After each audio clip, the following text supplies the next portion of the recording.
আমার গর্ভের সন্তান নষ্ট করে ফেলবো শাওন। আমার মেয়ে সন্তান চাই না, পাপ হলে হবে। শানুর কথা আমি এতটুকু অবাক হইনি, কারণ কথাটি প্রথম শুনছি না। আলট্রাসনোগ্রাম করানোর পর যখন আমরা জানতে পেরেছি শানুর গর্ভে একটি মেয়ে সন্তান বড় হচ্ছে, সেদিন থেকে শানু অদ্ভুত আচরণ করে যাচ্ছে। যে মেয়েটা বিয়ের 2 মাস পর থেকে অনবরত বলতো, আচ্ছা আমরা কবে বাবু নেব, একটা ছোট্ট বাবু, ছোট ছোট হাতের আঙুল, আমি কোলে নিয়ে আদর করব, কবে বাবু নেব বলো না। আর এখন তার বাবু দরকার নেই। কত করে বোঝাই, ছেলে হোক মেয়ে হোক আমাদেরই সন্তান, আমাদের ভালোবাসার অংশ। মানুষ একটা সন্তানের জন্য কত কান্নাকাটি করে আল্লাহর দরবারে। কন্যা সন্তান আল্লাহ অনেক খুশি হয়ে দান করেন, আর তুমি বলছো সন্তান নষ্ট করে ফেলতে। মাথা নিচু করে দৃষ্টি মাটিতে ফেলে শানু জবাবে বলে, আমরা চাইলে তো আরেকবার চেষ্টা করতে পারবো। আমার রাগ হয়, ধৈর্যের বাঁধ ভাঙে। রাগ করে ধমক দিয়ে বলি, আরেকবার চেষ্টা করব সেটা ভিন্ন কথা, এখন নষ্ট করব কেন? পরের বারও মেয়ে হতে পারে, তখন কি করব? শানুর গলার স্বর নিচু হয়, বিড়বিড় করে বলে, আমার মেয়ে বাবু চাই না। গত পরশু সর্বশেষ বললাম, এই সংক্রান্ত আর কোনো কথা যেন না শুনি। আর 5 মাস শেষ হতে চলল, এখন কিছু করা যাবে না। শানু তাৎক্ষণিক জবাব দেয়, তাহলে এমন কোনো ওষুধ তো পাওয়া যাবে যেন মৃত সন্তান হয়। আমি আর রাগ সামলে রাখতে পারিনি, কষে একটা চড় মেরেছে। এই প্রথম তার গায়ে হাত তোলা, কোনো শব্দ করেনি, কান্নাও করেনি। একদিন পেরিয়ে যেতে না যেতে এখন আবার বলল, পাপ হলে হবে, চলো বাচ্চা নষ্ট করে ফেলি। আমি শানুর কথার কোনো উত্তর না দিয়ে ঘর থেকে বেরিয়ে গেলাম। শ্রাবণ মাসের হঠাৎ বৃষ্টি, ক্ষণে রোদ, ক্ষণে আকাশ অন্ধকার করে টুপটাপ পড়তে থাকে। মায়ের কাছে শুনেছিলাম আমিও নাকি কোনো এক শ্রাবণ সন্ধ্যায় পৃথিবীতে আগমন করেছি। বাইরে তখন বিদ্যুৎ চমকায়। বাবা বাড়ি ফিরেনি। বাবা নাকি সেদিন মিষ্টি সাথে করে বাড়িতে ফিরেছিলেন। পরের দিন মায়ের প্রশ্নের জবাবে বাবা বলেছিলেন, আমার মন বলছিল আজ খুশির খবর শুনব। মনের মধ্যে আনন্দ কাজ করছিল। বৃষ্টি দেখে ভাবলাম মিষ্টির জন্য আর বের হতে পারবো না, একেবারে নিয়েই যাই। আমি জানি না সেদিন আজকের মতো বৃষ্টি ছিল কিনা, তবে আজকের বৃষ্টি আমার জন্য কোনো খুশির খবর নিয়ে আসেনি। বৃষ্টিতে ভিজে শাহিদা আসছে, একসময় যাকে শ্যামসুন্দরী ডাকতাম। আমি কয়েল আনার জন্য ছাতা মাথার ওপর ধরে দোকানে যাচ্ছিলাম। পথেই দেখা শাহিদার সাথে, সাথে তার একমাত্র মেয়েটা, নাম কি যেন, শাম্মী বা মিম, এই ধরনের কিছু একটা। শ্রাবণ মাসের হঠাৎ বৃষ্টিতে ভিজে একাকার। আমাকে দেখেও না দেখার ভান করে চলে যাচ্ছে।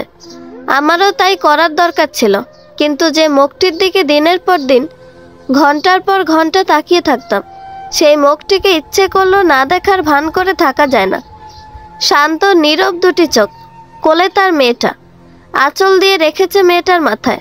বুকের ভেতর চিনচিন করে অজানা ব্যথার জন্ম হলো। খানিক সময়ের জন্য ভুলে গেলাম আমি কোথায় যেন যাচ্ছি। হুঁশ ফিরতেই ছলছল চোখ নিয়ে দোকানের দিকে রওনা হলাম। জানি না শাহিদা তার বাবার বাড়িতে কয়দিন থাকবে। যতদিন থাকে আমার দিনগুলো ভালো কাটে না। পুরনো স্মৃতিগুলো খুঁচিয়ে যায় খুব নিখুঁতভাবে। শাহিদার বিয়ে হয়েছে 4 বছর। সময় কত দ্রুত চলে যায়, বয়ে চলা নদীর স্রোতের মতো। কয়েল নিয়ে ফিরে দেখে শানু এই সন্ধ্যা লগনে ঘুমিয়ে পড়েছে। জানালা আংশিক খোলা, বৃষ্টির সাথে মৃদু ঠান্ডা হাওয়া বইছে। রুমের পরিবেশ আয়েশ করে ঘুমানোর মতোই কোমল। মানুষের ঘুমন্ত চেহারা কত নিষ্পাপ। পৃথিবীর ভয়ঙ্কর খুনি সন্ত্রাসীরাও যখন ঘুমাবে, তাদের চেহারায় অপরাধীর ছাপ থাকবে না। শানুকে বিয়ে করেছি 1.5 বছর হলো। আমাদের পুরাতন বাড়িতে বাবা মার বড় ভাই ভাবি থাকেন। ভাইয়ের একটি কন্যা সন্তান আছে। বাবা খুশি হয়ে বলেছিলেন, কন্যা সন্তান পরিবারের সৌভাগ্য বয়ে আনে, আল্লাহ খুশি হয়ে দান করেন। তাই আমিও খুশি। শানুর আলট্রা করানোর পর কন্যা সন্তানের কথা জানতে পেরে আমিও খুশি হয়েছিলাম, কিন্তু শানু অজানা কারণে খুশি হতে পারেনি। তার মেয়ে বাবু প্রয়োজন নেই। পুরাতন বাড়িটা শাহিদাদের বাড়ির কাছাকাছি। বাবা মা যখন জোর করছিলেন বিয়ের জন্য, তখন আমি শর্ত জুড়ে দিয়েছি, নতুন ভিটায় ঘর করে তবেই বিয়ে। বাবা মা অমত করেননি, কারণ শাহিদার বিষয়টা কারো অজানা নেই। হঠাৎ দমকা হাওয়ায় জানালার কপাট শব্দ করলো। শানু চমকে জেগে উঠে আমাকে দেখে অবাক হলো বইকে। লাজুক হেসে বলল, ঘুমন্ত মানুষকে চুপি চুপি দেখা কিন্তু অপরাধ। আমি দুষ্টুমি করে বললাম, কাপড় চোপড় পরিধান তো ঠিকই আছে দেখছি, বেশি কিছু দেখতে পারিনি। শানু বিছানা থেকে বালিশ নিয়ে আমার দিকে ছুঁড়ে মেরে উচ্চারণ করলো, শয়তান একটা। মনে মনে ভাবছি, শানুর কোল আলোকিত করে যখন আমাদের মেয়ে আসবে তখনও কি এমন হাসি খুশি থাকবে সে? আমি এগিয়ে গিয়ে শানুর হাত ধরে বিছানা থেকে টেনে তুললাম, জানালার কাছে নিয়ে গেলাম, বললাম, চলো বৃষ্টি দেখি একসাথে। শানু অমত করেনি। টিন শেড ঘরের টিনের চালে বৃষ্টির শব্দ কিশোরীর পায়ে নুপুরের মতো বেজে চলেছে। সকালের আলো ফুটতে শুরু করেছে কেবল। আমি মুখ ধুয়ে বেরিয়ে পড়লাম, হাঁটতে যেতে হবে। আজকাল ভুঁড়িও কি দিচ্ছে, এই বয়সে ভুঁড়ি আমি চাই না। আমাদের বাড়ির পাশ দিয়ে পাকা রাস্তা চলে গেছে। মদনগঞ্জের রেললাইন নামে পরিচিত থাকলেও রেললাইন দেখিনি আমি কোনোদিন। আমার জন্মের বছর 10 আগে নাকি এদিক দিয়ে রেলগাড়ি যেত। মদনগঞ্জের রেললাইন ছাড়া ওই রাস্তাটির বছর 2 ধরে নতুন এক নাম আবিষ্কৃত হয়েছে, ডায়াবেটিস রোড। পাকা রাস্তাটি সকালে নির্জন থাকে বলেই হয়তো আশেপাশের 3-4 এলাকার ডায়াবেটিসের রোগীরা আমার মতো সদ্য উকি দেয়া এবং পুরাতন ভুঁড়িওয়ালা মানুষ এই রাস্তায় হাঁটতে বের হয়। পাকা রাস্তার দিকে যাওয়ার জন্য মোড় ঘুরতেই দেখি সাইদা ও তার মা দ্রুত হেঁটে আসছে এদিকে। উদ্দেশ্য পাকা রাস্তায় ওঠা, শাহিদার কোলে তার বাচ্চাটি। তাদের চোখে মুখে হতাশা ও অসহায়ত্বের ছাপ স্পষ্ট। শত্রু না হলেও সাইদা ও তার মায়ের সাথে আমার কথা হয় না 4 বছর হলো। তবুও কেন যেন এখন চুপ থাকতে পারলাম না। কি হয়েছে, দৌড়ে যাচ্ছেন কোথায়? আমার প্রশ্ন শুনে সাইদার মা না থেমে উত্তর দিল, বাচ্চারে মনে হয় নিউমোনিয়ায় ধরছে। রাইতে সাইদা বৃষ্টিত ভিজাইছে বাচ্চাটারে। সারা রাত সজাগ, বাচ্চা শ্বাস নিতে পারে না। অন হাসপাতাল নিতাছে, রিক্সা পাবো নাকি আল্লাহ জানে। কোনো এক অজানা কারণে আমিও তাদের সঙ্গে দ্রুত পা চালাচ্ছি। কেন সাথে যাচ্ছি সেটাও জানি না। প্রশ্ন করে জানতে পারলাম শাহিদার বাবা চরান চলে গেছে মরিচ কিনতে। তিনি শুকনা মরিচের ব্যবসা করেন। ওদের সাথে কোনো পুরুষ মানুষ নেই। হয়তো মানবিক কারণে আমার মন নরম হলো বলা চলে। 4 রাস্তার মোড়ে 3টি রিক্সা পাওয়া গেল। 2টি রিক্সা নিলাম। একটাতে আমি একা, বাকি একটাতে তারা 3 জন। শাহিদার সাথে আমার কোনোদিন রিক্সায় ওঠা হয়নি। শুধু রিক্সা নয়, কোনো যানবাহনে একসাথে চড়া হয়নি। কেবল পাশাপাশি বসে থাকা হয়েছে দিনের পর দিন, রাতের পর রাত, যদিও সেটা সন্ধ্যা রাত। একদিন অবশ্য বলেছিলাম, শাহিদা আমরা একদিন রিক্সা দিয়ে অনেক ঘুরবো, ফুচকা খাবো, চটপটি খাবো, শাকিব খানের ছবি দেখে বাড়ি ফিরবো। জবাবে শাহিদা বলেছিল, জেগে জেগে স্বপ্ন দেখতে থাকো, আমাকে বাড়ি থেকে একা বের হতে দিবে না কোনোদিন। বিয়ে করে নিয়ে যাও, তারপর রিক্সা দিয়ে হোক বিমানে করে হোক যেখানে খুশি ঘুরতে নিয়ে যেও। শাহিদাকে আমার বিয়ে করা হয়নি, কোনো যানবাহনে চড়ে ঘুরতেও যাওয়া হয়নি। রিক্সা থামলো সদর হাসপাতালের সামনে। আমি পেছনের রিক্সা থেকে নেমে 2 রিক্সার ভাড়া মিটিয়ে দিলাম। শাহিদার মা দ্রুত ছুটলো জরুরি বিভাগের দিকে। ভাগ্যিস মানিব্যাগ সাথে এনেছিলাম। ডায়াবেটিস রোডে একজন বসে চিতই পিঠা বিক্রি করে সরিষার ভর্তা দিয়ে। শানুকে নিয়ে সকালবেলা চিতই পিঠা খাবো ভেবেই মানিব্যাগ সঙ্গে আনা। আমি সদর হাসপাতালের ভেতরে ঢোকা মাত্র শাহিদার মার শাহিদা করুণ চেহারা নিয়ে বেরিয়ে আসতে লাগলো। আমাকে দেখে শাহিদার মা বলল, শাওন এখন কি করব? তারা তো ঢাকা নিয়ে যেতে বলছে, ওরা অ্যাম্বুলেন্স আর অক্সিজেনের ব্যবস্থা করে দিবে। তুমি সাথে আসো আমাদের, আমি তো ঢাকার কিছু চিনি না। আমি সম্মতি জানিয়ে বললাম, একদম চিন্তা করবেন না, আমি আছি সাথে। ঢাকা কোথায় নিতে বলেছে? শ্যামলী শিশু হাসপাতাল। শাহিদার মা হ্যাঁ সূচক মাথা নাড়ল। আমি শাহিদার দিকে একবার আর চোখে তাকালাম।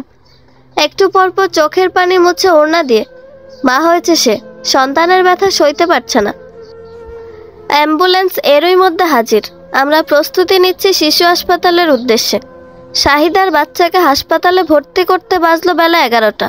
এরই মধ্যে শানু 3 বার ফোন করেছে।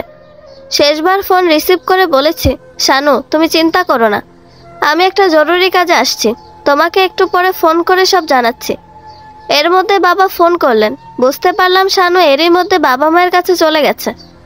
আমি যখন বাড়ির বাইরে থাকি তখন শানু পুরাতন বাড়িতে বাবা মায়ের কাছে থাকে। আমি বলেছি, এ অবস্থায় তোমার কাছাকাছি অবশ্যই মানুষ থাকা প্রয়োজন। আমাদের পুরাতন বাড়ি যেতে মাত্র 2 মিনিট লাগে। শানুর মা অবশ্য ফোন করে বলেছে, কিছুদিনের মধ্যে তাকে নিতে আসবে। মেয়েদের প্রথম সন্তান নাকি বাবার বাড়িতে হওয়ার রীতি প্রচলিত আমাদের সমাজে, যদিও সমাজের অনেক কিছুই মানুষের ইচ্ছের বিরুদ্ধে যায়। আমি শানুকে বলেছি, তুমি যদি যেতে চাও বাবার বাড়ি, আমি গিয়ে দিয়ে আসবো, তবে আমি চাই তুমি আমার কাছেই থাকো। শানু এখনও তার সিদ্ধান্ত জানায়নি।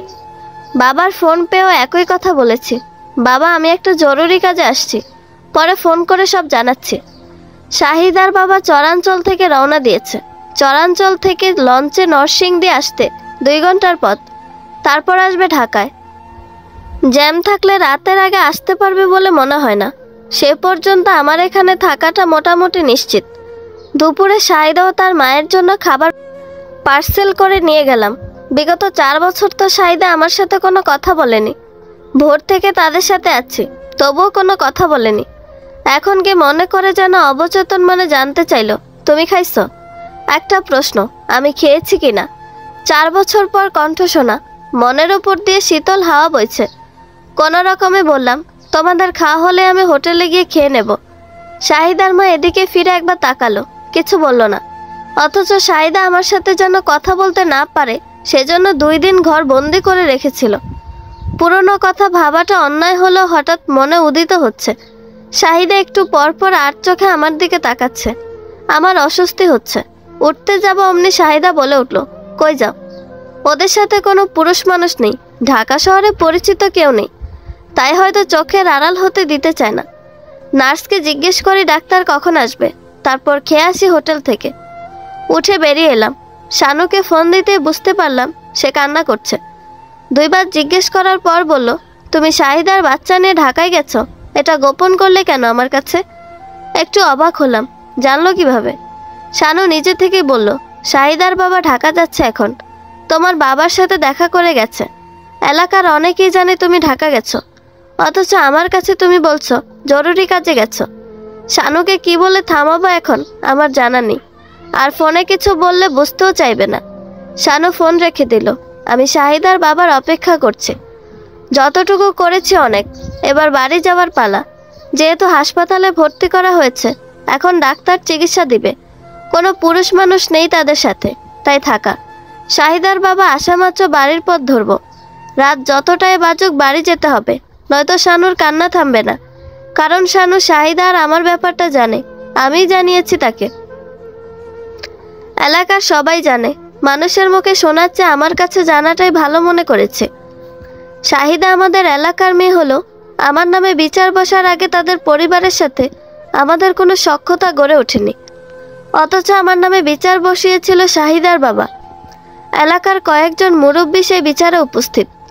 ডাকা হলো আমার বাবাকে, সেই সাথে আমাকে। তখনও পর্যন্ত জানি না আমার অপরাধ কি। ইউসুফ মোল্লা প্রথমে কথার প্রসঙ্গ টানলেন। আজকের বিচারের অন্যতম বিচারক তিনি। আমাকে উদ্দেশ্য করে বললেন, শাওন, তোমার নামে অভিযোগ আছে। এলাকার কয়েকটা দেয়ালে রং করে লেখা হয়েছে শাওন প্লাস শাহিদা। শাহিদা আমাদের এলাকার মেয়ে, তার নামের পাশে তোমার নাম দিয়ে দেয়ালে দেয়ালে এসব করাটা কতটুকু যুক্তিযুক্ত? মেয়েটার পরিবারের তো একটা সম্মান আছে নাকি? আমি মনে হয় আকাশ থেকে এইমাত্র মাটিতে পতিত হলাম। যে অভিযোগ আমার নামে দায়ের হলো তার কিছুই জানি না আমি। আর আমি কেন এই কাজ করতে যাব? আমি কি শাহিদার পেছনে পড়ে থাকি নাকি? কিন্তু অভিযোগ যেহেতু দায়ের করা হয়েছে, আমার নিজেকে তো নির্দোষ প্রমাণ করতে হবে। আমি অবাক চোখে ডানে বামে তাকে উত্তর দিলাম, এসব কি বলছেন? আমি তো এসবের কিছুই জানি না। আমি কেন শাহিদার নাম দেয়ালে লিখতে যাব? অন্য এক মুরব্বী পাল্টা প্রশ্ন করলেন। আমাদেরও তো একই প্রশ্ন, দেয়ালে এসব লিখলি কেন? বুঝতে পারলাম সুযোগ পেয়ে ওনার সম্বোধন তুই পর্যন্ত নেমে এসেছে। যদিও তিনি মুরব্বী, তুই বলাটা ওনার কাছে কিছুই না। আমি সরাসরি বললাম, বিশ্বাস করুন, আমি এসব লিখিনি। কে বা কারা আমার নামে এসব লিখেছে সেটা আমি জানি না।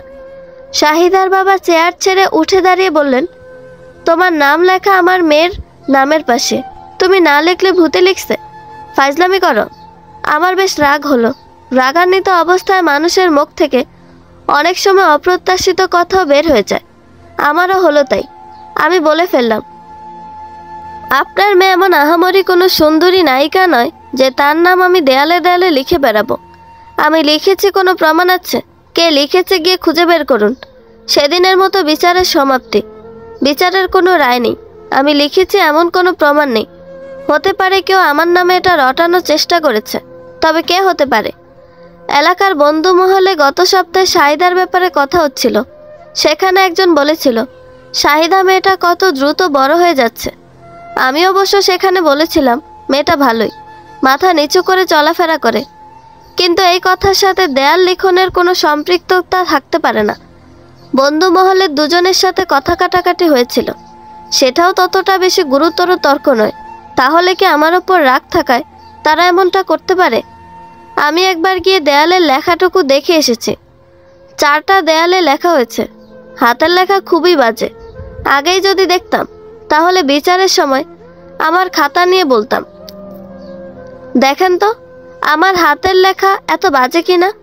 লেখাগুলো রং দিয়ে নয়, লিখেছে কোনো পাতা ঘষে। কে বা কারা লিখেছে সেটা খুঁজে না পেলেও তর্ক হওয়া বন্ধু দুটোর সাথে মিশব না বলে সিদ্ধান্ত নিয়েছে। এসব বন্ধু কলঙ্ক রটিয়ে দিবে দেখা যাচ্ছে। পাহারাদারের বাঁশির শব্দে সম্বিত ফিরে পেলাম। এলাকায় প্রবেশ করেছে। রাত তখন 12:30। শাহিদার বাবা হাসপাতালে পৌঁছা মাত্র আমি সবাইকে বিদায় জানিয়ে বাড়ির উদ্দেশ্যে রওনা হয়েছে। শাহিদার বাবা মা আমার প্রতি কৃতজ্ঞতা জানাতে ভুলেনি। শাহিদার চোখে চোখ পড়েছিল বটে, কিন্তু এখন আর আগের মতো তার চোখের ভাষা বুঝতে পারি না। মহাকালী ও টঙ্গী 2 জায়গার জ্যামে আটকা পড়ে আসতে এত দেরি হলো। পুরাতন বাড়ির উঠানে নেমে মাকে ডাকলাম। বাবা বেরিয়ে এলেন। বাবার রাত্রি জাগার অভ্যেস পুরনো। তিনি আমাকে জানালেন শানু এখানে ঘুমিয়ে পড়েছে। রাত বেশি হওয়াতে ঘুমিয়ে পড়াটা স্বাভাবিক। তাছাড়া গর্ভাবস্থায় শানুর বিশ্রাম ও ঘুমটা জরুরি। আমি নতুন বাড়িতে চলে এলাম। আজ রাতটা একা আমার। 4টাও মেঘের আড়ালে লুকায়নি। হয়তো আমাকে সঙ্গ দিতে আড়াল হয়নি। জানালাটা খুলে দিলে মেহগনি গাছের ফাঁক ফোকর দিয়ে চাঁদের উকি দেয়া চোখে পড়ে। ঘরে ঢুকে জানালা খুলে দিলাম। আজ বৃষ্টি নেই, আবহাওয়া নাতিশীতোষ্ণ। বিছানা গোছানো। আমি একটু কাত হয়ে জানালা দিয়ে চাঁদ দেখব বলে বালিশ টান দিলাম। বালিশের নিচে একটা ডায়েরি। এই ডায়েরি আমি আগে কখনো দেখিনি। নিশ্চয়ই শানু এতদিন লুকিয়ে রেখেছিল। অন্যজনের ডায়েরি পড়াটা অবশ্যই অপরাধ, কিন্তু অপরাধী হতে খুব ইচ্ছা করছে। ডায়েরি যেখানটায় শেষবার লেখা হয়েছে সেখানে নীল ফিতাটা রাখা। আমি ফিতা বরাবর খুলতেই ছোট লেখা চোখে পড়ল। বোঝাই যাচ্ছে আজকের লেখা। কালো কালিতে গোটা অক্ষরে হাতের লেখা মন্দ না। সৎ বাবার কাছ থেকে প্রাপ্ত আঘাত পুরুষ মানুষের প্রতি যে ঘৃণার জন্ম দিয়েছিল, স্বামীকে পেয়ে সেই ঘৃণাই ভালোবাসায় রূপান্তরিত হয়েছিল। স্বামীর প্রতি ঘৃণা আসার আগে মৃত্যুকে বেছে নেওয়াটা আমার জন্য সহজ হবে। আমি আমার স্বামীর ভাগ কখনো কাউকে দিতে পারবো না। অল্প লেখাটুকুতে যেন অনেক কথা লুকায়িত।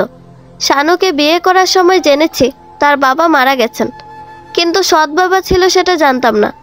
আজ ডায়েরির লেখাটুকু পড়ে জানতে পারলাম স্বামীর ভাগ বলতে শানু কি বুঝিয়েছে। শাহিদাকে ঢাকা শিশু হাসপাতালে নিয়ে যাওয়াটা শানু যে সহজভাবে নিতে পারেনি তা বোঝাই যাচ্ছে, কিন্তু একই স্থানে অন্য কেউ হলেও তো আমি একই কাজ করতাম। বিপদে পড়া কাউকে সাহায্য করা নিশ্চয় অন্যায় কিছু নয়। আমি ডায়েরির প্রথম থেকে পাতা উল্টাতে লাগলাম। 2 পাতা পরেই লেখা, আমার আজ মন খারাপ। আমার পুরনো ডায়েরিটা খুঁজে পাচ্ছি না, যেখানে আমার বুকের ভেতর লুকিয়ে রাখা কত কথা লিখে রেখেছিলাম। মানুষ যে পুরাতন বই খাতা বিক্রির সময় আমার ডায়েরিও বিক্রি করে দিয়েছে, কিন্তু মায়ের প্রতি রাগও করতে পারছি না। আমার জন্য জীবনে তিনি অনেক কষ্টকে মেনে নিয়েছেন। ডায়েরি হারানোর কষ্ট সেখানে কিছুই না। তাই আজ আরেকটি ডায়েরি কিনেছি। এরপর এই পাতায় আর কিছু লেখা নেই। ডায়েরিটা আমাকে কেমন কৌতূহলী করে তুলেছে, কিন্তু চোখ খোলা রাখতে পারছি না। সেই সকাল থেকে দৌড়াদৌড়ি করতে করতে এখন রাত 1:30। 2 চোখ জুড়ে রাজ্যের ঘুম। ডায়েরিটা আবারও বালিশের নিচে রেখে আমি পাশের বালিশে শুয়ে পড়লাম। জানালা লাগানোর জন্য উঠতে ইচ্ছে করছে না। তার চেয়ে ভালো 4টা আমার দিকে তাকিয়ে থাকুক। শানু বলেছিল ঘুমন্ত মানুষের দিকে তাকিয়ে থাকাটা অপরাধ, কিন্তু আমার ঘুমন্ত চেহারায় তাকিয়ে থাকার জন্য আজ 4টাকে অপরাধী করব না। মোরগ ঢাকা ভোরে নিদ্রার সমাপ্তি ঘটল মোবাইলের অ্যালার্মে। আমার ডায়াবেটিস রোডে হাঁটার সময় হয়েছে। মুখ ধুয়ে বেরিয়ে পড়লাম। শানুর ঘুম ভাঙল কিনা জানা হয়নি। তার কাছে চাবি আছে। আমার ফিরতে দেরি হলো। শানু এসে রান্না করতে পারবে। মা বলেছিল 2 মিনিটের রাস্তা, তো তোরা দুজন এখানে এসে খেয়ে গেলেই পারিস। এ অবস্থায় বউটা রান্না করতে হবে না আর। শানুই মাকে আদুরে গলায় বলেছিল, মা আমার কোনো অসুবিধা হচ্ছে না, যখন অসুবিধা হবে তখন আপনার ছেলেকে রেখে আপনার সাথে এসে থাকবো আমি। হাঁটতে বেরিয়ে শাহিদার কথা মনে পড়ল। তার মেয়েটার এখন কেমন অবস্থা জানা হয়নি। তাদের কারো ফোন নাম্বার নেই আমার কাছে। শাহিদার সাথে যেদিন প্রথম কথা হয় আমার, তখন সে মোবাইল ব্যবহার করতো না। পাশের বাড়ির লিমাকে সাথে নিয়ে আমার পথ আগলে দাঁড়িয়েছিল। চিপচিপে গরনের শ্যামবর্ণের মেয়ে, চোখে কাজল দেয়া তার অভ্যেস, চোখ দেখলেই বোঝা যায়। দুইটা বেনি করা চুলে, কোমরে হাত দিয়ে বলল, এই আপনি নাকি বিচারের দিন বলছেন আমি দেখতে একদম সুন্দর না? আপনি কি অনেক বেশি সুন্দর নাকি? আইসে ছায়াছবির নায়ক হু। আমার কেন যেন শাহিদার কথা বলার ধরন দেখে হাসি পেল, কিন্তু হাসিটা প্রকাশ করতে ইচ্ছে হলো না। আমি উত্তরে বললাম, তুমি দেখতে সুন্দর না। এই কথা তো বলিনি। বলেছি তুমি আহামরি কোনো সুন্দরী নায়িকা নও। আমি ভুল বলেছি। তুমি কি নায়িকা? হইছে হইছে, আহামরি সুন্দরী না বলতে সেটাই বোঝায়। ঠিকই বলেছি। তুমি কি এমন হয়ে গেছো তোমার জন্য আমার নামে বিচার বসেছে? আমার কি এমন ঠেকা পড়ছে যে দেয়ালে তোমার নাম লিখতে যাব? তাহলে কি ভূতে লিখছে? আপনি তো দেখছি প্রচণ্ড ঝগড়াটে ছেলে একটা। এই চুপ, যেমন বাপ তেমন মেয়ে। খবরদার, বাপ তুলে কথা বলবেন না, বেয়াদব একটা। এই কি বললি? যা তো এখান থেকে, রাস্তা ছাড়। আপনার ব্যবহার এত খারাপ। ছি। আমি আর কথা না বলে পাশ কাটিয়ে চলে গিয়েছিলাম। এর পরদিন লিমা আমাকে বলল, শাওন ভাই, আপনার এভাবে কথা বলা ঠিক হয়নি। শাহিদা অনেক কান্না করেছে, চোখ ফুলে গেছে কান্না করতে করতে। ভাগ্যিস অন্য কেউ দেখেনি। খড়ের গাদার কাছে লুকিয়ে কান্না করেছে। আমিও তার কান্না থামাতে পারিনি। আমি উত্তরে কিছু না বললেও মনে মনে একটু অনুতপ্ত। যদিও দেয়ালে আমি কিছু লিখিনি, তবুও তো মেয়েটার নাম তো লেখা হয়েছে। এলাকার মানুষ দেখেছে, বিচার বসলো, জানাজানি হলো। এত কিছুর পর তার সাথে এভাবে কথা না বললেও পারতাম। পিঠাওয়ালার কাছে এসে অতীত থেকে বর্তমানে ফিরতে হলো। আজ তাড়াতাড়ি হাঁটা সমাপ্ত করে দিয়েছে। ভাবছি বাবা মার শানুর জন্য পিঠা নিয়ে যাব। সকালের নাস্তায় চিতই পিঠা দিয়ে মন্দ হবে না। শানু রান্না করছে। আমার বাড়িতে প্রবেশ করা তার রান্নায় ব্যাঘাত ঘটাতে পারেনি। আমাকে দেখে তার কোনো ভাবান্তর নেই। পুরাতন বাড়িতে গিয়ে জানতে পারলাম শানু রান্না করতে চলে এসেছে। বাবা মাকে পিঠা দিয়ে শানুর জন্য নিয়ে এলাম। তার ভাবান্তর না দেখে নিজেই ডাকলাম, শানু পিঠা এনেছি, গরম গরম পিঠা ভালো লাগবে, আগে খেয়ে নাও। আমার খেতে ইচ্ছে করছে না, আমার ভাগেরটাও তুমি খাও। এমন করছো কেন শানু? আমি কি অন্যায় কিছু করেছি? মানুষ বিপদে পড়লে এগিয়ে যাব না? আমি ওই ব্যাপারে কোনো কথা বলতে চাই না। তুমি শুধু বড় কোনো ডাক্তারের সাথে কথা বলো। আমার মেয়েবাবু চাই না। আমি রাতে ঘুমাতে পারি না ঠিকমতো, ভয়ে আতকে উঠি। বুঝতে পেরেছি গর্ভাবস্থা এমনটা হতে পারে। তুমি কিছুই বুঝতে পারছো না, আমিও বলতে পারছি না। বাচ্চা যদি নষ্ট করতে না পারো তাহলে মানুষ ঠিক করো, কার বাচ্চা লাগবে। বাচ্চা হলে এটা কাউকে দিয়ে দিবা। আমি আর কোনো কথা না বলে ঘরে ঢুকে গেলাম। শানুর মেয়ে বাচ্চার প্রতি এমন অনীহা আমাকে বেশ ভাবিয়ে তুলছে। বিছানায় বসে ডায়েরির কথা মনে পড়ল। শানু কি ডায়েরিতে এই ব্যাপারে কিছু লিখেছে? বালিশ টান দিয়ে দেখি সেখানে ডায়েরিটা নেই। শানু সরিয়ে ফেলেছে। কোথায় রাখতে পারে ডায়েরিটা? ঘর ছাড়া তো আর রাখেনি। বাইরে খেয়াল রাখার পাশাপাশি ডায়েরিটা খুঁজে বেড়াচ্ছি। হয়তো অপরাধ, কিন্তু আমার কৌতূহল অপরাধের দিকে আমাকে ঠেলে দিচ্ছে। ডায়েরিটা খুঁজে পেয়েছি বিয়ের শাড়ির ভাঁজে। পেয়েও ডায়েরিটা বের করিনি। এখন পড়া যাবে না, শানু রান্না করছে। এটা সেটা নেয়ার জন্য তাকে ঘরে আসতে হচ্ছে। যদি দেখে আমি তার ডায়েরি ধরেছি, বিষয়টা সহজভাবে নিবে না। বিছানায় গায়ে এলিয়ে দিলাম। 10টার দিকে একবার বাজারে যাব। বাজারে 4টে দোকান আমাদের, ভাড়া দেয়া আছে। এই মাসের ভাড়ার টাকা তোলা হয়নি। চোখ বন্ধ করলাম কিছু সময়ের জন্য। মানুষ চাইলেই তার অতীত থেকে পালিয়ে বেড়াতে পারে না। সময় ও পরিস্থিতি ঠিকই অতীতকে চোখের সামনে এনে দাঁড় করায়। শাহিদা আমার তেমনই এক অতীত। লিমার কাছে শাহিদার কান্নার খবরে আমি কিছুটা অনুতপ্ত ছিলাম। মনে মনে ঠিক করে রেখেছি শাহিদার সাথে আবার দেখা হলে ভুল স্বীকার করব। সেজন্য অবশ্য 2 দিন তাদের বাড়ির আশেপাশে কয়েকবার ঘোরাঘুরি করেছে। শাহিদার দেখা পাইনি। বিচারের দিন বড় মুখ করে বলেছিলাম, আপনার মেয়ে এমন আহামরি কোনো নায়িকা নয় যে তার পেছনে ঘুরঘুর করব। অথচ এখন তাদের বাড়ির আশেপাশে 2 দিন ধরে ঘুরঘুর করছে। কেউ যদি অনুশোচনার আগুনে পুড়ে, সে আগুন না নিবানো অবধি দাউ দাউ করে জ্বলতেই থাকে। আমারও হয়েছে তাই।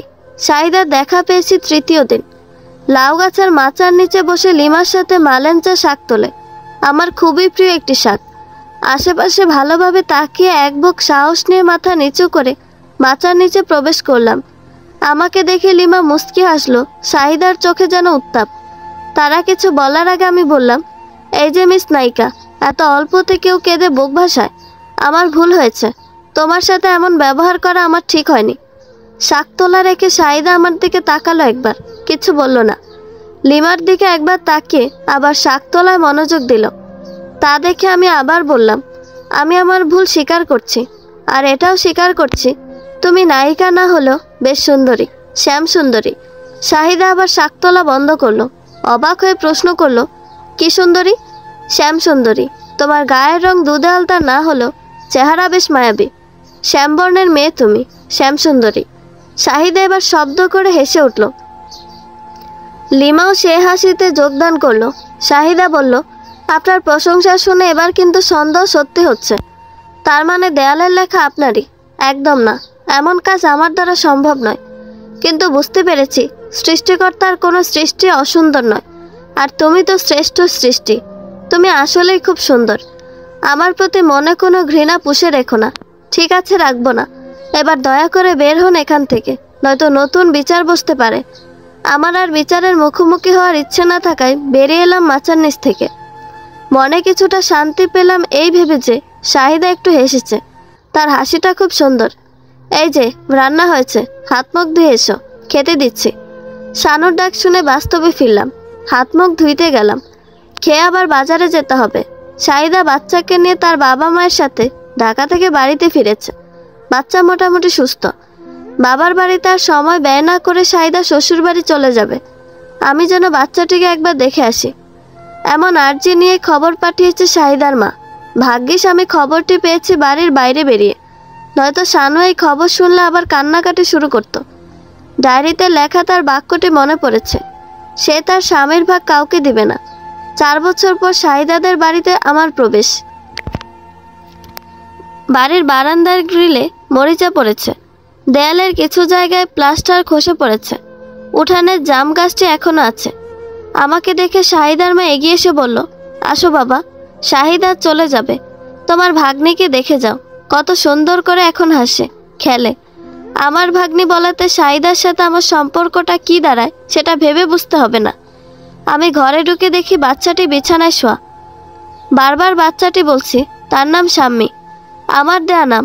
লাউ গাছের মাচার নিচে বসে কোনো এক সময় আমি আর শাহিদা আমাদের ভবিষ্যৎ বাচ্চার নাম ঠিক করেছিলাম। ছেলে হলে শামীম, মেয়ে হলে শাম্মী। শাহিদা তার কথা রেখেছে, মেয়ের নাম রেখেছে শাম্মী। টাঙিয়ে রাখা কাগজের ফুলের দিকে তাকিয়ে হাত পা ছুঁড়ে খেলা করছে। সাথে শাহিদার মতোই গাল ভর্তি হাসি। আমি মাথায় হাত বুলিয়ে পরশ দিলাম। কেমন মায়া লাগলো খুব। চোখ যেন ছলছল করবে এমন ভাব। এখনই আমাকে পালাতে হবে। শাহিদার দিকে তাকিয়ে দেখি তার চোখ ছলছল করছে। না, এখানে আর এক মুহূর্ত থাকা যাবে না। আমি বেরিয়ে যাচ্ছি। শাহিদার মা পেছন থেকে ডাকলেও আমি না ফিরে জরুরি কাজের কথা বলে বেরিয়ে এলাম বাড়ি থেকে। আজ থেকে 5 বছর আগের দিনগুলো চোখের সামনে জ্বলজ্বল করছে। লাউ গাছের মাচার নিচ থেকে সেদিন ফেরার পরের দিনগুলো শাহিদা রঙিন করে তুলেছিল। রোজ বিকেলে কোনো না কোনো অজুহাতে আমাদের বাড়ির কাছে যেত। কখনো আমাদের গাছ থেকে মেহেদি নেওয়ার অজুহাতে, অথবা লিমার ছোট ভাইকে নিয়ে লিমা ও শাহিদা দিনে একবার হলো আমাদের বাড়ির কাছে আসতো। কথা না হোক, দিনে 1-2বার একটা মানুষের সাথে দেখা হলেই তো কেমন একটা মায়া জন্মায়। শেষ অবধি লিমার মাধ্যমে কিছুটা জানতে পেরেছি। আমাকে এক নজর দেখতেই নাকি সে আসে। কেন আসে তার কোনো উত্তর পাইনি। উত্তর পেয়েছি মাসখানেক পর। লিমা একদিন পথে আমাকে পেয়ে বলল, আপনার জন্য একটা খবর আছে। কি খবর? শাহিদা বলেছে এভাবে আর লুকোচুরি নয়, সে সরাসরি বলতে চায় আপনাকে সে পছন্দ করে। এতদিন আপনার বলার অপেক্ষা করেছে, কিন্তু আপনার কোনো সাড়া নেই। আপনার যদি আপত্তি না থাকে তাহলে বিকেলে মাচার কাছে দেখা করতে বলেছে। আর যদি শাহিদাকে আপনার ভালো না লাগে তাহলে যাওয়ার দরকার নেই। আমি লিমাকে কোনো উত্তর দেইনি। সোজা হেঁটে চলে গিয়েছিলাম। হেঁটে চলে গেল শাহিদার বিষয়টা মাথায় ঘুরপাক খাচ্ছিল। আমি কি শাহিদাকে ভালোবাসি? আমার মন কি শাহিদাকে আপন করে পেতে চায়? যদি মন চায় তাহলে বিকেলে দেখা করতে হবে। মেয়েটি অপেক্ষা করবে। দুপুরে টিপটিপ বৃষ্টি ছিল, বিকেলে আদুরে রোদের ছিটে। আমি জানি না শাহিদাকে ভালোবাসি কিনা, তবুও কেন যেন আমার খুব যেতে ইচ্ছে করছে শাহিদার কাছে, কথা বলতে ইচ্ছে করছে। কিন্তু কি বলবো সেখানে গিয়ে? কিছু না জেনে আমি উপস্থিত। আশেপাশে ভালো করে তাকিয়ে দেখে নিলাম। এদিকটায় এমনিতেও সহজে কেউ আসে না। শাহিদা শাক তোলার অজুহাতে বসে আছে একা। একটু পর পর এদিক সেদিক তাকাচ্ছে। শেষবার তাকিয়ে আমাকে আবিষ্কার করলো। আমি পরিষ্কার তার চেহারায় খুশির ঝিলিক দেখেছি। বসা থেকে দাঁড়িয়ে সেও এদিক সেদিক তাকিয়ে দেখে নিচ্ছে। এগিয়ে এসে বলল, আমার মন বলছিল আপনি আসবেন। আমার মনের জোর থামাতে আপনাকে আসতেই হতো। আমার মন বলছিল আমি যা চাই আপনিও। আপনি হ্যাঁ বলতে এসেছেন তো নাকি? আমি জানি না কেন এসেছি, কিন্তু মনে হচ্ছিল না এসে থাকতে পারবো না। কিন্তু আবার মনে ভয়ও বাসা বাঁধে। আমার নামে আবার বিচার বসাবে না তো? বিচার বসালে এবার শহরের অলিতে গলিতে আমার আর আপনার নাম লিখে রাখবেন। কলঙ্কিনী করবেন সত্য অপবাদ দিয়ে, যেন আমি আর কারো না হই। আপনি ছাড়া যেন কেউ না চায় আমাকে। সেদিনের সেই কথা কেমন করে মিথ্যে হয়ে গেল ভাবলেই দু চোখ জলে ভরে যায়। শাহিদা সেদিন অন্য কারো হতে না চাইল, এখন সে অন্য কারো। তার কোলে ফুটফুটে কন্যা, শাম্মী তার নাম, আমার দেয়া নাম। শুধু শাহিদা আমার হলো না। বাজার থেকে দোকানের ভাড়া তুলে বাড়ির দিকে রওনা দিলাম। মাস দুয়েক কেটে গেল, ডায়েরির কথা আমার তেমন একটা মনে পড়েনি। শানুকে 2 দিন ডাক্তার দেখানো হয়েছে। 15 দিনের মধ্যে বাচ্চার পৃথিবীতে আসার বার্তা দিয়েছে। শানু এখন মায়ের সাথে থাকে। সারাদিন আমি শানুর কাছাকাছি থাকলো। রাত হলে নতুন বাড়িতে চলে আসি। শানুর মা নিতে এসেছিল। শানু বলেছে সে এখানেই থাকবে। মোটামুটি প্রস্তুতি গ্রহণ করা হয়েছে। এ পজিটিভ রক্তের জন্য 2 জন ডোনার রেডি করে রেখেছি, প্রয়োজনে যেন অসুবিধা না হয়। আজ হঠাৎ ডায়েরির কথা মনে পড়ল। আমি শানুর বিয়ের শাড়ির ভাঁজ থেকে ডায়েরি নিয়ে বিছানায় গায়ে এলিয়ে দিলাম। এক এক করে পৃষ্ঠা উল্টাতে লাগলাম।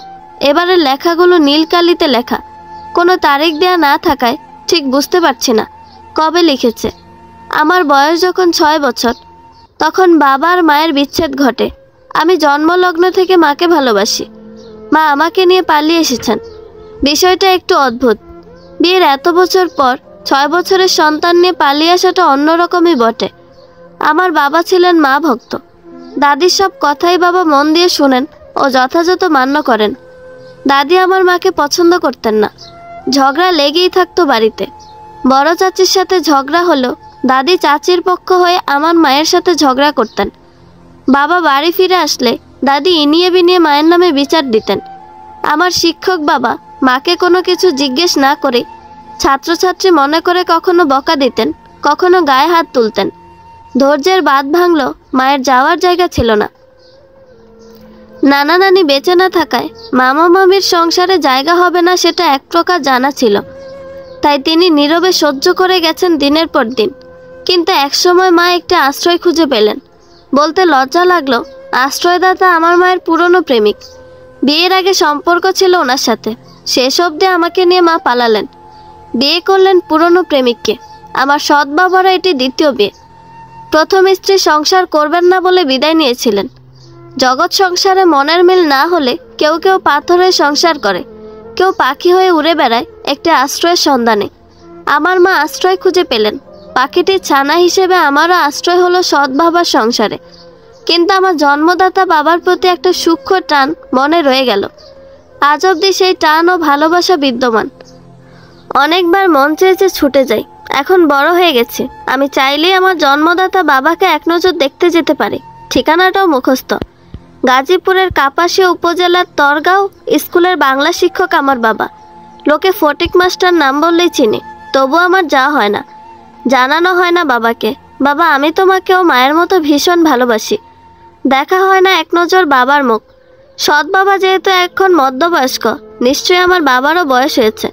বিধাতার কাছে মিনতি, একটিবার যেন বাবাকে মন ভরে ডাকতে পারি সামনে থেকে। 2 পৃষ্ঠা পর আবার অনেকগুলো পাতা খালি। আমার শ্বশুরবাড়ি নরসিংদীর পলাশ উপজেলায়, অর্থাৎ শানুর সৎ বাবার বাড়ি। ডায়েরিতে যে ঠিকানা উল্লেখ, শানুর জন্মদাতা পিতার বাড়ি গাজীপুরে। মোবাইল বেজে উঠল। আমি ডায়েরি বন্ধ করে ফোন রিসিভ করলাম। বাবার নাম্বার দেখে কিছুটা বিচলিত হলো, ভয় পাইনি। অপর প্রান্ত থেকে বাবা বললেন, কনফেকশনারির দোকানটা ছেড়ে দিতে চাচ্ছে। 2 তারিখে তাদের মেয়াদ শেষ, 1 তারিখে সব টাকা দিয়ে দিবে। এর আগে কেউ দোকান নিতে চায় কিনা খোঁজ রাখিস একটু। আমি বাবাকে ঠিক আছে বলে ফোন রাখলাম। বাইরে টিপটিপ বৃষ্টি শুরু হলো। কার্তিক মাসের এই টিপটিপ বৃষ্টি আমার ভালো লাগে না। সারা দিন রাত টিপটিপ করে পড়তেই থাকে। রাস্তাঘাট কাদায় মাখামাখি, জানালা খোলা। মেহগনি গাছে পাতার আড়ালে একটি টুনটুনি আমার মতো একা বসে আছে চুপটি করে। প্রতিদিনকার মতো আজও ঘুম ভেঙেছে মোবাইলের অ্যালার্মে। আমার হাঁটতে যাওয়ার সময় হয়েছে, কিন্তু সারা রাত পেরিয়ে গেল। টিনের চালে টিপটিপ সেতার বাজছে। আমি উঠে জানালা খুলে দিলাম। জানালায় শিক ডিঙ্গিয়ে হাত বাইরে বের করে বৃষ্টিকে ছোঁয়ার চেষ্টা। এই বৃষ্টি আমার অতি পরিচিত। 4 বছর আগে এমনি এক বৃষ্টি ভেজা সকালে শাহিদার সাথে আমার কথা হচ্ছিল। শাহিদার মাথার ওপর ছাতা আর আমার মাথার ওপর বড় একটি কচু পাতা। প্রতিদিন সন্ধ্যা লগনে শাহিদার সাথে কথা হলো। সেদিনই প্রথম তার সাথে ভোরের কথোপকথন। তাকে ঘন ঘন পাত্রপক্ষ দেখতে আসছে। লিমা ছাড়াও এলাকার অনেকের কাছে শুনতে পেরেছি। ততদিনে এলাকার মোটামুটি অনেকে আমার আর শাহিদার ব্যাপারটা জানে। শাহিদার মুখে প্রথমে কথা ফুটল, কি বলবেন তাড়াতাড়ি বলুন, মাকে না বলে এসেছি। কি বলবো তুমি জানো না? এলাকার অনেকেই জানে তোমাকে আজকাল ঘন ঘন পাত্রপক্ষ দেখতে আসছে। তোমার বাবা মা মনে হয় উঠে পড়ে লেগেছে তোমাকে বিয়ে দেওয়ার জন্য। বড়ই গাছ থাকলে লোকে ঢিল ছুড়বেই, আর মেয়ে বড় হলে পাত্রপক্ষ দেখতে আসবে, এটাই স্বাভাবিক। তাহলে বাড়িতে আমাদের কথা বলো, দরকার হলে আমি বাবা মাকে বলে তোমাদের বাড়িতে পাঠাবো। আমার তো কোনো দরকার নেই বলার। বাবা মা যা সিদ্ধান্ত নেবে আমি তার বাইরে যেতে পারবো না। আমি অবাক হচ্ছি, এটা আমার শাহিদার কথা নয়, মনে হচ্ছে অন্য কেউ কথা বলছে। আমার গলার স্বর মনে হয় একটু ভিজে উঠল। কি বলছো শাহিদা? আমরা একজন আরেকজনকে ভালোবাসি। তোমার কথা বলার দরকার নেই মানে? আমার কি হবে? আপনার আবার কি হবে? মনে আছে আপনি বলেছিলেন আমি তেমন কোনো আহামরি সুন্দরী নই। আমার বাবার মুখের ওপর বলা কথাটা আপনার মনে পড়ে? আমার বিয়ে হয়ে গেলে আপনি কোনো এক আহামরি সুন্দরীকে খুঁজে নেবেন। শাহিদা, এটা মজা করার সময় নয়।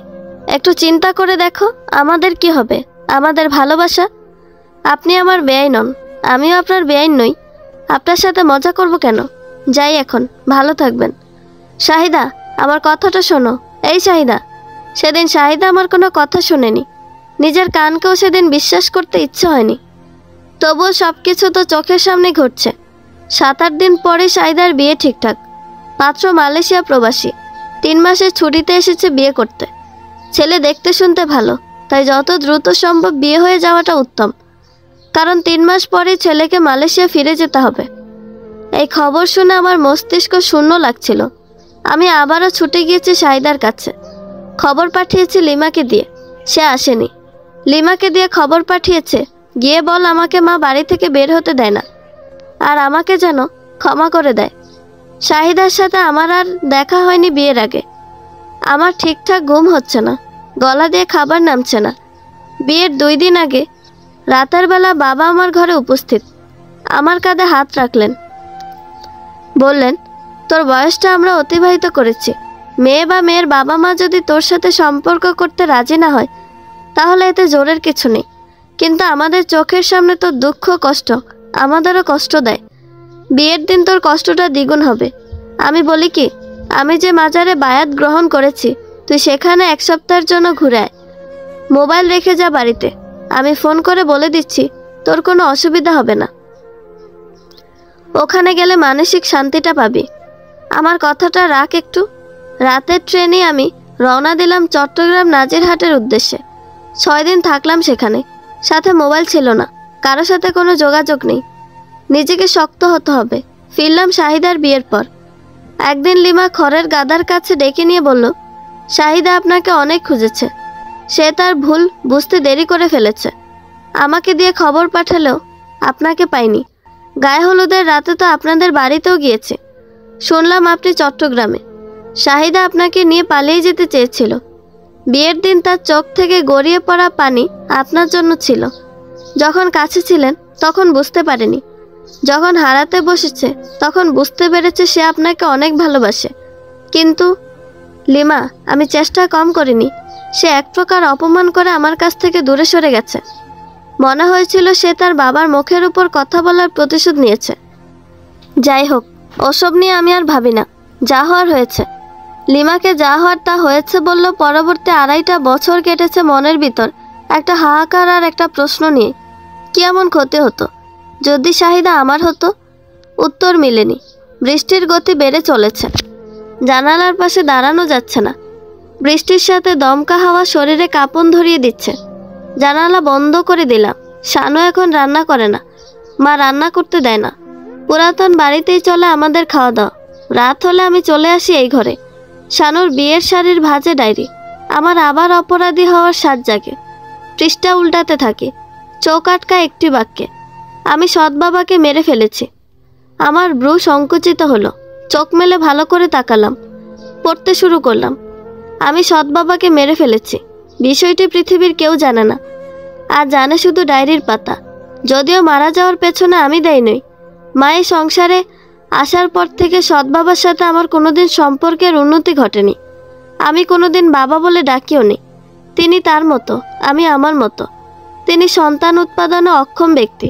বহু চিকিৎসা করিয়েছেন, মাদ্রাজেও গিয়েছেন, কোনো লাভ হয়নি। শুক্রাণুর পরিমাণ নাকি খুবই কম। এর বেশি তেমন কিছু জানি না। এতটুকু মায়ের কাছে শোনা। এমনকি ওনার প্রথম স্ত্রী চলে যাওয়ার পেছনে এই কারণটাই মুখ্য। সেই থেকে তিনি নিয়মিত নেশা করেন। মা নেশা করার বিষয়টা জানতেন, তবু এই আশ্রয়টাকে বেছে নিয়েছেন। মনে করেছিলেন একসময় প্রেম দিয়ে, ভালোবাসা দিয়ে সিগারেট খাওয়া ছাড়াতে পেরেছেন, এবারও না হয় মদ খাওয়ার নেশা তাড়াবেন। কিন্তু আমার মা এবার ফার্স্ট ডিভিশনে ফেল। সৎ বাবা আমার মায়ের চেয়ে মদকে বেশি আপন করে নিয়েছেন। মদ খাওয়ার পর তার হুঁশ জ্ঞান সঠিক স্থানে বজায় থাকে না। কখনো কখনো উন্মাদ হয়ে যান। কয়েকদিন আমার সামনে মাকে টেনে ঘরে নিয়ে দরজা লাগিয়ে দিয়েছেন। আমি ছোট নই। দিন যেতে থাকে, মানুষ বড় হতে থাকে, শরীরে মস্তিষ্কে বাড়তেই থাকে। মা লজ্জায় পড়ে যান আমার সামনে। সকাল হলে সৎ বাবার কিছুই মনে থাকে না। একদিন জঘন্যতম ঘটনা ঘটেছিল। রাত তখন 9টার মতো। মা গেছে পাশের বাড়িতে। পাশের বাড়ির আন্টি প্রচণ্ড অসুস্থ। মা দেখতে গেছেন। সৎ বাবা নেশা করে উন্মাদ। 2টা ঘরে উকি দিয়ে দেখে মা নেই। তার চোখ দুটো আগুনের মতো লাল, একটু একটু কাঁপছে বইকি। হঠাৎ আমার হাত ধরে টানাটানি। আমি ভয়ে আটকে উঠে হ্যাঁচকা টানে ছুটে গিয়ে ঘরের দরজা লাগিয়ে দিয়েছে। তখন আমি ক্লাস 8-এ পড়তাম। আমার বুঝতে বাকি ছিল না কেন আমাকে টেনে নিয়ে যাচ্ছিল। মা আসার পর সব বললাম। মা চোখের পানি ছেড়ে দিলেন, আমাকে জড়িয়ে ধরে কাঁদলেন। তারপর বললেন, একটু অপেক্ষা কর, আমি কাজ খুঁজতেছি। দরকার হয় গার্মেন্টসে কাজ করে খাবো। তোকে নিয়ে চলে যাবো এই নরক থেকে। একটু অপেক্ষার সময়টা বছর পেরিয়ে গেল। জগতের সব কিছু চলতে লাগলো তার আপন নিয়মে। আমি তখন ক্লাস 9-এ। 2 দিন পর পরীক্ষা। সন্ধ্যা লগনে ছাদের বাতি জ্বালিয়ে আমি পড়ছি। 1তলা বাড়ি। সৎ বাবার অর্থ সম্পত্তি কম নয়, এজন্যই কোনো কাজ না করেও আয়েশি জীবন পার করছে। নিচে মাতালের মাতলামি দেখার চেয়ে ছাদের উপর পড়া ভালো। ঘণ্টাখানেক পর মাতালটা ছাদের উপর উপস্থিত। মা কোথায় গেছে আমি ছাদ থেকে জানি না। প্রথমে কিছু বলেনি। আমি তাকে দেখি ছাদের শেষ মাথায় চলে গেছি। 1তলা ছাদ বিশিষ্ট বেশিরভাগ বাড়ির ছাদের পার্শ্ব দেয়াল থাকে না। সৎ বাবা একসময় ছাদের শেষ মাথায় গেল। আমি কি করব কিছু বুঝে উঠতে পারছি না। এখানে কোনো রুম নেই যে আমি ভেতরে ঢুকে দরজা বন্ধ করে দেব। মাতালটা আমার হাত ধরল। ঘৃণায় আমার মুখে একদলা থুতু জমা হয়েছে। ছুঁড়ে মারলাম তার মুখে। মাতালটা আরও রেগে গেল। সে তার মাতাল দেহে সর্বোচ্চ শক্তি খাটিয়ে আমাকে ধরতে চাচ্ছে। পুরুষ এমন কেন? পশু শুনেছি এমন। কোনো জাতের বিচার নেই। আমার জন্মদাতা পিতা কি সৎ পিতার মতো এমন পশু? সুযোগ পেলেই নারীর উপর হুমড়ি খেয়ে পড়ে? নাকি সমগ্র পুরুষ জাতি এমন? শুধু নারী চায়, শরীর চায়। ঘৃণায় আমার চোখে পানি চলে আসছে। চক্ষুদয় থেকে পানি ঝরল। দাঁতের ঘর্ষণে বুঝিয়ে দিচ্ছিলাম জীবন থাকতে হার মানব না। নিজেকে ছুটাতে গিয়ে এক পর্যায়ে সজোরে দিলাম ধাক্কা। মাতাল লম্পটটা ছাদের শেষাংশে পড়ে গিয়ে তাল সামলাতে পারেনি, গড়িয়ে নিচে পড়ে গেছে। বাড়ির উঠান পাকা করা। উপর থেকে পড়া মাত্র মাথা থেতলে যাওয়ার মতো হয়েছে। আমি উকি দিয়ে দেখি ফিনকি মেরে রক্ত বের হচ্ছে। একতলা থেকে পড়ে গিয়ে কারো মৃত্যু হয় জানি না হয় কিনা, কিন্তু পশুটার মৃত্যু হলো। মারা যাওয়ার পরবর্তী 1 সপ্তাহ পর্যন্ত মা আমার দিকে সন্দেহের চোখে তাকালেও কোনো কিছু উদ্ঘাটন করতে পারেননি। অতিরিক্ত মদ্যপানের ছাদ থেকে তাল সামলাতে না পেরে পড়ে গিয়ে মৃত্যু হয়েছে, এমনটাই রিপোর্ট হয়েছে। আমি মনে করি এই পশুটার মৃত্যুর পেছনে আমি দায়ী নই, দায়ী পশুটার বিকৃত মন মানসিকতা ও লালসা। আমি অবাক হয়ে পাতা উল্টালেও এই সম্পর্কে আর কোনো লেখা খুঁজে পাইনি। 3-4 পৃষ্ঠা পর ছোট একটি লেখা, আমার বিয়ে ঠিক হলো অচেনা কোনো পুরুষের সঙ্গে। আমি জানি না এই পুরুষটি পশু নাকি মানুষ। আবার অনেকগুলো পাতা খালি। তারপর লেখা, আমার পেটে আরেকটি প্রাণের অস্তিত্ব টের পাচ্ছি। আমার স্বামীকে বলার পর সে অনেক খুশি হয়েছে। আমার স্বামী পুরুষদের মধ্যে শ্রেষ্ঠ পুরুষ, তার মুখে হাসি দেখাটা আমার পরম আনন্দের। ডায়েরি শেষের দিকে লেখা রয়েছে, আমি মেয়েবাবু চাই না, আমি চাই না আমার সন্তান আমার মতো কোনো লালসার শিকার হোক। আমার স্বামীকে আমি অনেক ভালোবাসি, স্বামীর প্রতি কখনো ঘৃণা আনতে পারবো না। আমার মেয়ে বড় হলে কি আমার স্বামীও মানুষ থেকে পশু হয়ে যাবে?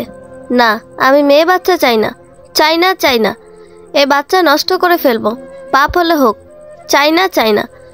পরের পৃষ্ঠায় বড় করে লেখা না, এর পরের পৃষ্ঠায় লেখা, আমার খুব ভয় হচ্ছে, মনে হচ্ছে প্রসবকালে আমি মারা যাব। আমার শেষ ইচ্ছের কি হবে?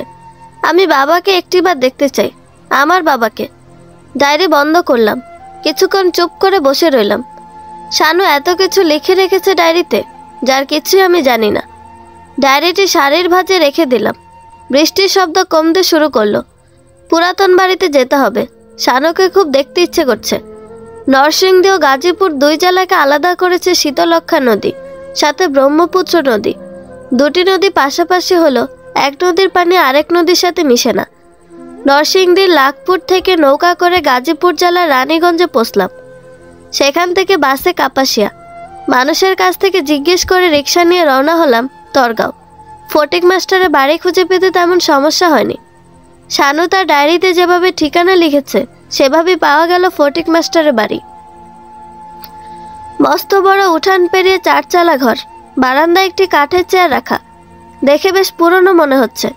চেয়ারটা খালি।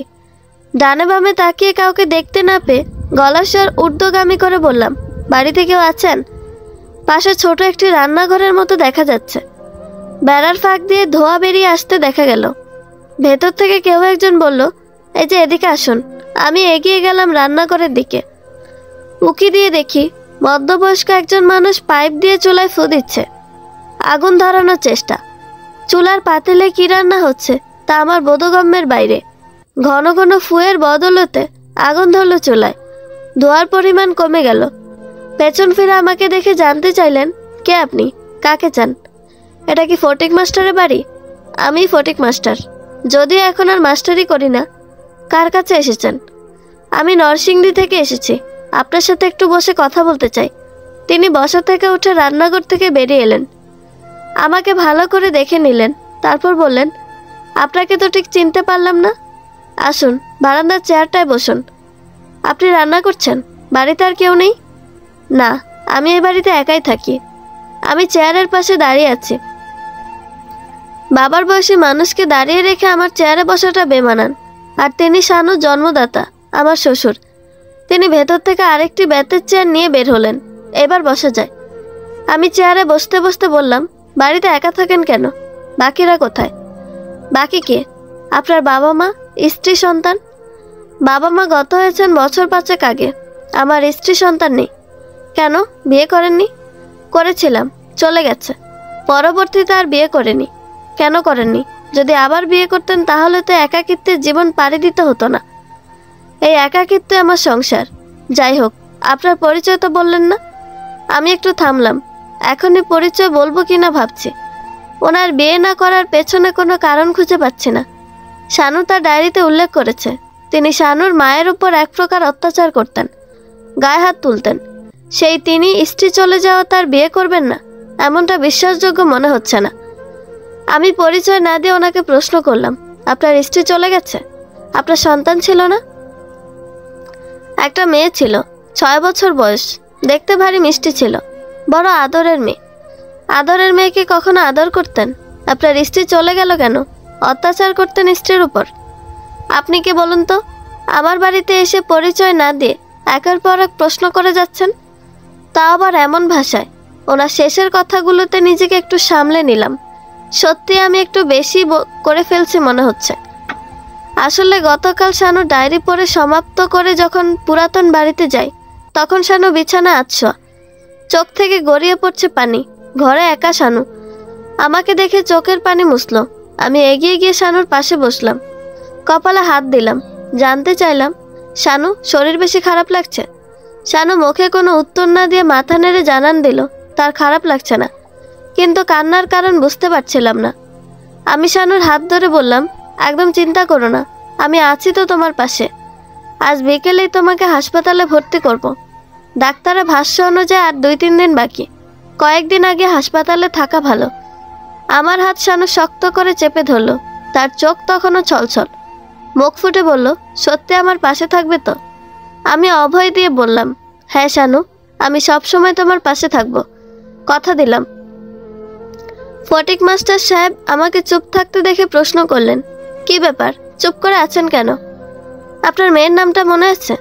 হ্যাঁ, থাকবে না কেন? তার নাম শাহিনুর, শানু বলেই ডাকতাম। আপনার স্ত্রী চলে যাওয়ার পর সন্তানেরও আর খোঁজ নেননি, তাই না? আমার স্ত্রী নিষেধ করেছিল যেন খোঁজ না করি, তার শেষ ইচ্ছেটা যেন রাখি। আপনার স্ত্রী তো পালিয়ে গিয়েছিল, আপনাকে খোঁজ না করতে বলে গিয়েছিল। আপনি এত কিছু কিভাবে জানেন? আমি আপনার সেই মেয়ে শানুকে বিয়ে করেছি, সবকিছু জেনেই এখানে এসেছি। তিনি চুপ করে রইলেন, তারপর চেয়ার ছেড়ে উঠলেন। 2 হাত পেছনে দিয়ে বারান্দায় মিনিট খানেক পায়চারি করলেন। একবার আমাকে কাছ থেকে ভালো করে দেখলেন, তারপর ঘরে ঢুকলেন। কিছুক্ষণ পর ফিরে এলেন।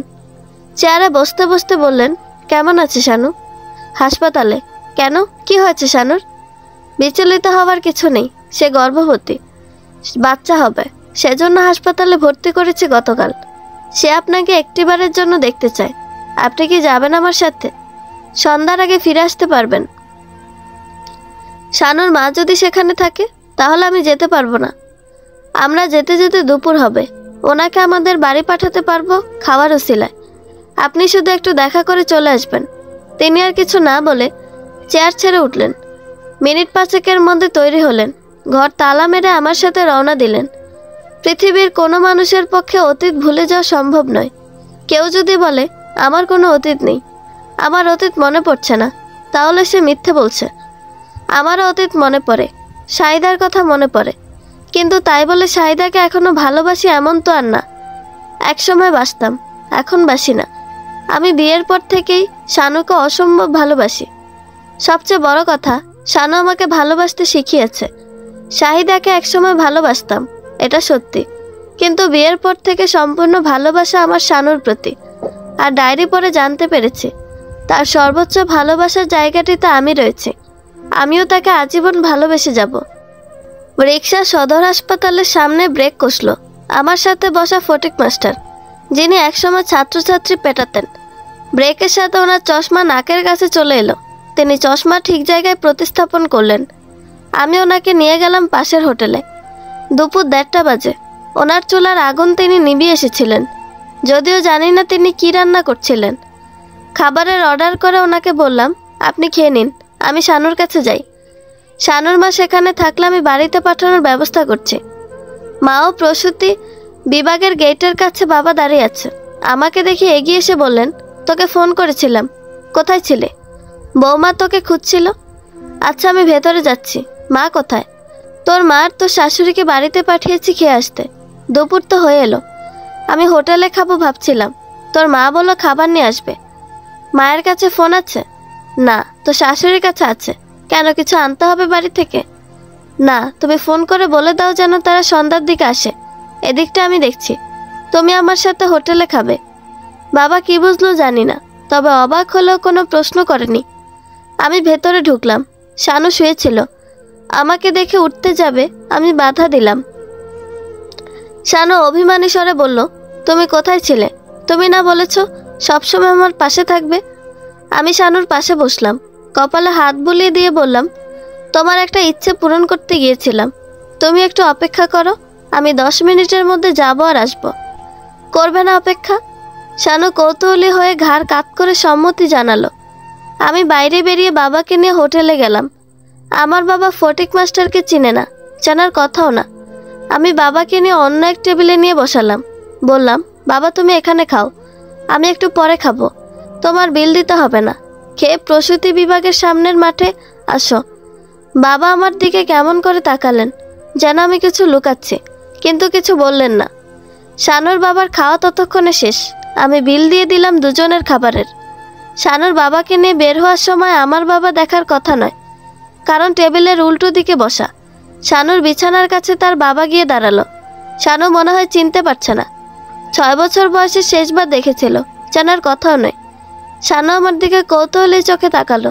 আমি বললাম, তোমার জন্মদাতা বাবা ফটিক মাস্টার। শানুর বাবার চোখে পানি। হাত বাড়িয়ে শানুর কপাল স্পর্শ করলেন। প্রশ্ন করলেন, কেমন আছিস মা? উত্তরে শানুর একটাই প্রশ্ন, বাবা তুমি আমাকে একটিবার খুঁজলে না কেন? একবারও দেখতে ইচ্ছে হয়নি আমাকে? শানুর বাবা চোখের পানি মুছলেন, বললেন, তোর স্বামীও একই প্রশ্ন করেছে, আমি উত্তর নিয়ে এসেছি। তুই যে আমাকে আজও বাবা বলে ডেকেছিস, এবার আমি মরেও শান্তি পাবো। দুজনের চোখে পানি দেখে আমার আর এখানে দাঁড়াতে ইচ্ছে হয়নি। কক্ষের বাইরে গিয়ে দাঁড়ালাম। মিনিট 10 পরে শানুর বাবা বেরিয়ে এলেন।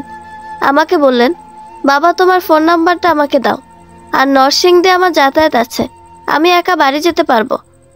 তোমার এই মুহূর্তে শানুর কাছাকাছি থাকাটা দরকার। আমি ফোন নাম্বার দিয়ে ওনাকে বিদায় জানালাম। কক্ষে ঢুকে দেখি শানু একটি চিরকুট পড়ছে। পড়া শেষ করে চিরকুটটি আমার হাতে দিল। দেখেই বোঝা যাচ্ছে বেশ পুরনো। ভাঁজ করে রাখার ফলে 2 জায়গায় একটু করে ছেঁড়া, কাগজটিও নরম। আমি হাতে নিয়ে দেখি তাতে লেখা, মাস্টার মশাই আমি চলে যাচ্ছি, দেয়ালে পিঠ থেকে গেছে আমার। কোনোদিন আমাকে বুঝলা না। আমাকে যদি বিন্দু পরিমাণ ভালোবেসে থাকো, তাহলে আল্লাহর দোহাই লাগে আমাকে কোনোদিন খুঁজবে না। কাগজ আমি পাঠিয়ে দেব। মেয়েটাকে নিয়ে গেলাম। শানু তোমার মেয়ে নয়, সে আমার মেয়ে। আমি শানুর দিকে তাকানোর সাথে সাথে বলল, যে প্রশ্নটা আমার মনে উদয় হয়েছে সেটা কি তুমি বুঝতে পারছো? আমি হ্যাঁ সূচক মাথা নেড়ে বললাম, তোমার এখন কেমন লাগছে? ব্যথা উঠেছিল? একটু একটু। আর শোনো, ঘুমন্ত মানুষকে দেখা যেমন অপরাধ, অন্যের ডায়েরি পড়াও কিন্তু অপরাধ। আর কখন আমার ডায়েরি ধরবে না। আচ্ছা ম্যাডাম, ঠিক আছে। 2 দিন পর বিকালবেলা শানু একটি কন্যা সন্তান জন্ম দিল। শানু এবং বাচ্চা দুজনই সুস্থ, আলহামদুলিল্লাহ। সন্ধ্যা তখন পেরিয়ে গেছে। শানু তার বাচ্চাকে আদর করছে আলতো ছোঁয়ায়। বাচ্চাটি থেমে থেমে কান্না করছে। আমি কাছে যেতেই বলল, এই শাওন, বাচ্চা তো কাঁদে কেন বলো তো? একটু আগেই না খাইয়ে দিলাম, কান্না করলেই কি? তোমার তো মেয়ে বাবু লাগবে না, আমি কালই মানুষ ঠিক করে বাবুটাকে দিয়ে দেব। কি বললা তুমি? এটা আমার বাচ্চা, তোমার বাচ্চা হলে তুমি কাউকে দিয়ে দিও। আমি মুচকি হাসলাম। প্রতিটা সন্তানের প্রতি তার মায়ের অগাধ ভালোবাসার কোনো কমতি থাকে না। বাচ্চা প্রসবের সময় মা মৃত্যুর দুয়ারে উপস্থিত হয়। সেই কষ্টের পরও বাচ্চাকে কাছে পেলে সব কষ্ট দূর হয়ে যায়। শানুও বাচ্চাকে কাছে পেয়ে সব ভুলে গেছে। বাচ্চার চেহারা অনেকটা শানুর মতোই, গায়ের রং শানুর মতোই শ্যামবর্ণ, যেন পাশাপাশি শুয়ে আছে 2 শ্যাম সুন্দরী। বন্ধুরা, গল্পটি ভালো লেগে থাকলে একটা লাইক করে দিবেন, এবং গল্প সম্পর্কে কোনো মতামত জানানোর থাকলে কমেন্ট করতে পারেন। নতুন নতুন আরও গল্প শোনার জন্য আমাদের চ্যানেলটি সাবস্ক্রাইব করে আমাদের পাশেই থাকবেন। ধন্যবাদ সবাইকে, ভালো থাকবেন।